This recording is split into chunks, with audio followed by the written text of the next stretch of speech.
Hi everybody, welcome back. I'm glad you're still with me and that I haven't scared you off just yet. Our diets are going to start on November 1st. Now I know that some of you have started already and that is great, but for the rest of us, November 1st is right around the corner. I want to tell you that I am so encouraged by our group and by your comments and by how genuine you are with your comments, and let's keep that going. Let's keep encouraging each other toward our goals.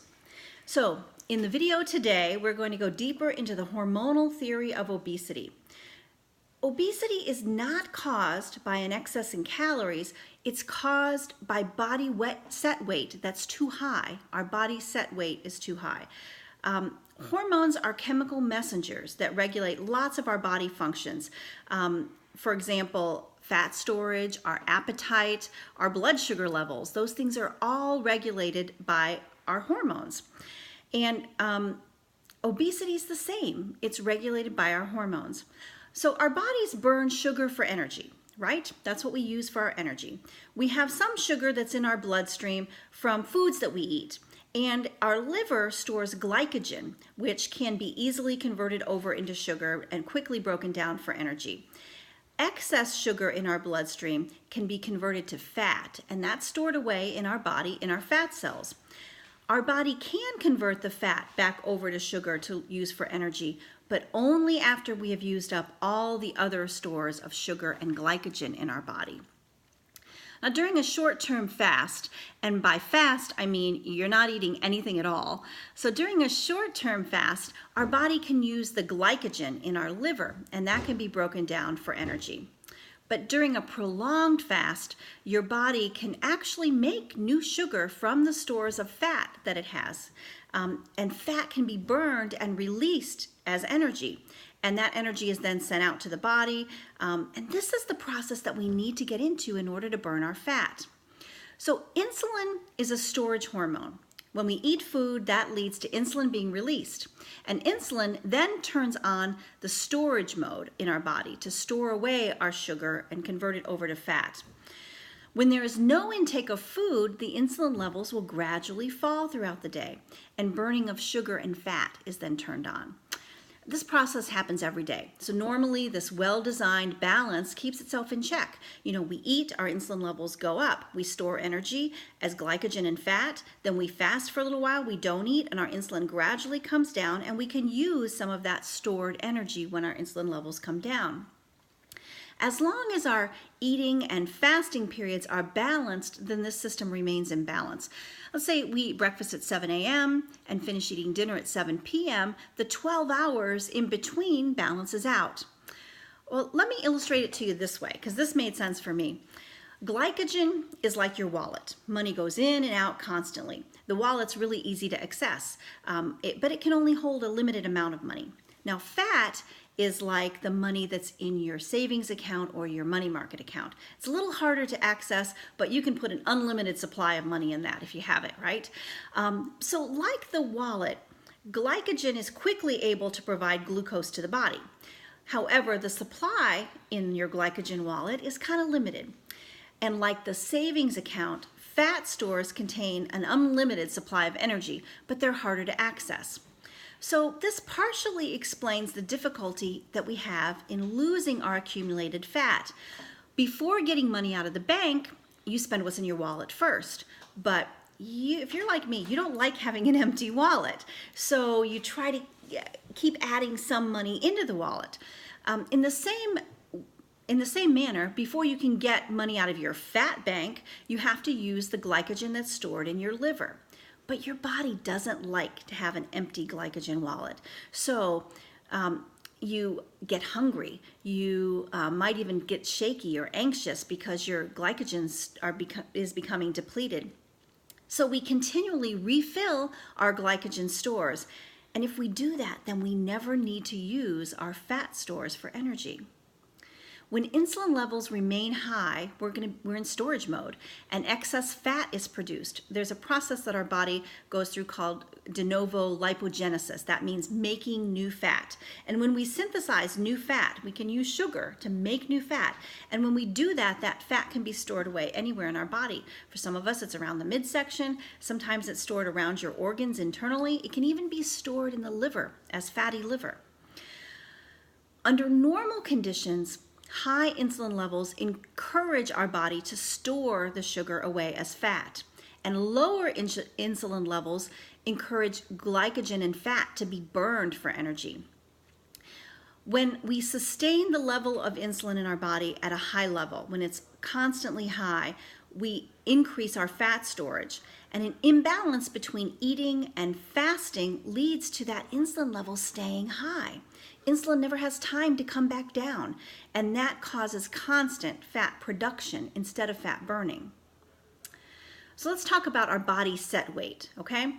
We talked last time about how we all have the set weight that our body likes to be at. It's our body set weight.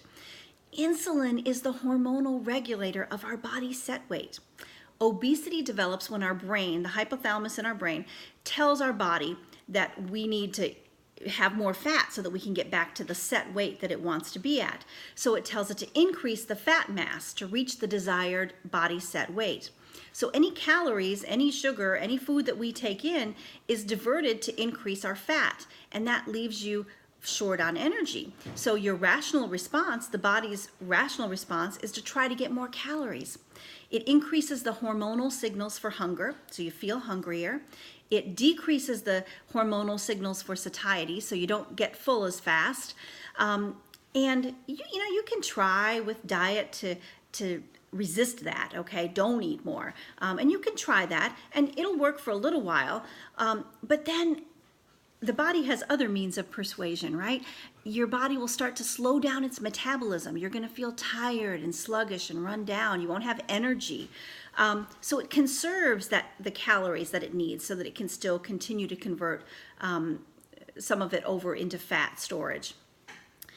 Increased calories in and decreased calories out, that's not what happens to cause weight gain. That's what happens because of weight gain. Because we're fat, we're hungrier, we want more food, we try to eat more food, our body says give me more food, and our metabolism slows down, so we spend less of that food as energy. There was a recent study that showed that 75% of your weight loss response is predicted by the insulin levels, not by willpower, not by calorie intake, not by peer pressure or peer support, not by exercise, by insulin. Your insulin level, 75%, will predict how much weight you can lose. You see, insulin causes obesity, which means that when your insulin is high, that's also one of the controls of your body set weight. Insulin causes obesity, and it controls the set weight that your body wants to be at. As insulin goes up, your body set weight goes up.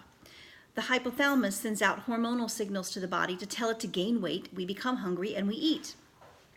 If we deliberately restrict our calorie intake, then our total energy expenditure decreases and we're tired and sluggish. The result's the same. We still gain weight. We don't get fat because we overeat. We overeat because we get fat. Our fat cells make us more hungry. And why do we get fat? We get fat because our body set weight is too high. Why? Because our insulin levels are staying too high. You see, hormones are really key to understanding obesity. Everything about human metabolism, including our body set weight, is regulated by our hormones. And there are many different hormones involved. Insulin is the most critical to body fat, and it can precisely and tightly regulate the amount of body fat we have. We don't consciously control our body weight any more than we control our heart rate, our basal metabolic rate, our body temperature, or our breathing. These are all automatically regulated, and so is our weight. Hormones tell us that we're hungry. Hormones tell us when we're full. Hormones increase our energy expenditure, and they can also cause us to have decreased energy expenditure and slow our metabolism down. Obesity is a hormonal dysregulation of fat accumulation. It's a hormonal, not a calorie imbalance. By lowering our insulin levels, we can decrease fat storage and start to burn our fat for energy. So how do we lower our insulin levels? By decreasing the amount of time in between food intake. Intermittent fasting. That's why intermittent fasting is so important. It allows our insulin levels to decrease so that we can start to burn our stored body fat. Now, of course, there are other hormones that affect weight gain, such as cortisol, for example. Cortisol is the stress hormone, and we're going to talk more about cortisol in a later talk. However, our diet is starting soon. November 1st is the date that we have chosen to start our diet. Are you ready? Have you decided on what plan you're going to follow? Have you gotten rid of the foods in your house that are likely to make you stumble? I know I've gotten rid of all the cookies and the brownies and the cakes and the chips. So I don't even have those in my house. My pantry and my refrigerator are stocked with all the good healthy foods that I'm going to be eating on my diet plan. So I encourage you to do that too and get ready. Next talk, I'm going to talk about the diet plan that I'm going to be following, and I'm going to tell you specific details about my plan and what I'm going to be doing. Now, this is your diet, your way, so you get to decide what diet you follow. I'm not going to tell you what to do. I hope that I'm encouraging you to think about intermittent fasting as something you might incorporate into your diet plan. Anyway, hope you have a great day. Thanks for listening.